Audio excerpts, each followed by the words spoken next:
shoulder. Philly shook his head and faced the crowded cafeteria, shouting, "Those sick, sadistic shystes! They get their kicks from beating us down!" He swung a foot in their direction, as if to boot the entire student body. "They can all eat shyst and die!" No one responded or even acknowledged Philly, save a single 600 who chucked a half-eaten biscuit at Philly's face. Kassi looked up and studied her fellow 400s. Philly was a tall, lithe figure with his blonde hair and a side part with a quiff. He smiled with his whole face, and his crystal blue eyes looked like they were ready to burst into tears of laughter at any given moment.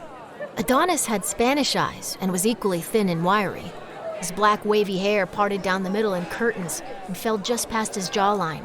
When he moved, he swayed as if dancing to his own imaginary rhythm. Kassi could instantly tell they both spent a lot of time laughing, which either meant they had completely lost their minds or they couldn't care less about being the wet sand on the bottom of everyone's feet. At least they were friendly. Wait, you're Asian? Adonis studied her closely. His words rolled off quickly, like the fast hits of an up-tempo bongo groove. Yes. Let me see your hands. Adonis grabbed her left hand and inspected her fingers.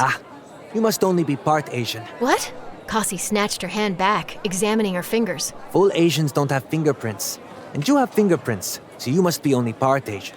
Jaya cast him a sidelong glance and rolled her eyes with disgust. "What?" Philly said as he burst out laughing. His laugh reminded Kassi of a bombastic trumpet solo in a jazz improv session. "Asians don't have fingerprints? Where'd you hear that from? One of your ludicrous cousins?" I'm telling you, they don't. I heard it from a cha who said it's why so many Asians become ninjas.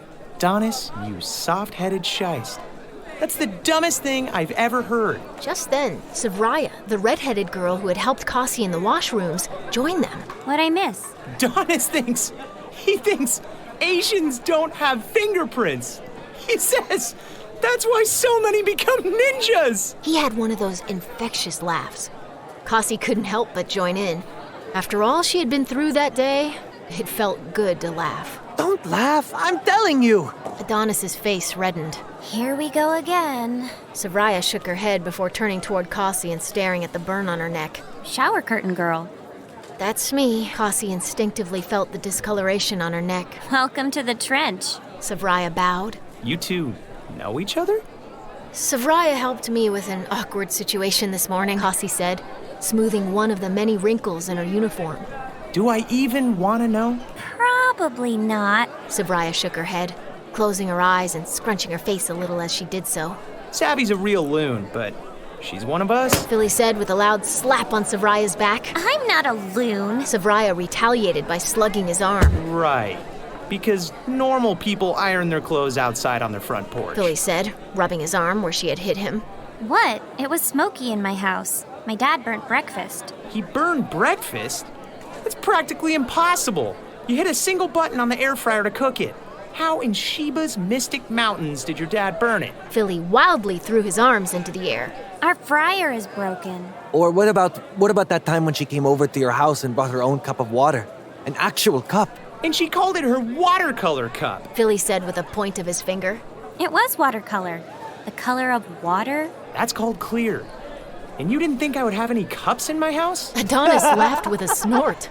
Kassi resisted the urge, not wanting to offend Savraya. How would I know what you do or don't have? Savraya squared up with Philly. "Because everybody has them. They're government issue." Philly talked with his hands, emphasizing each word.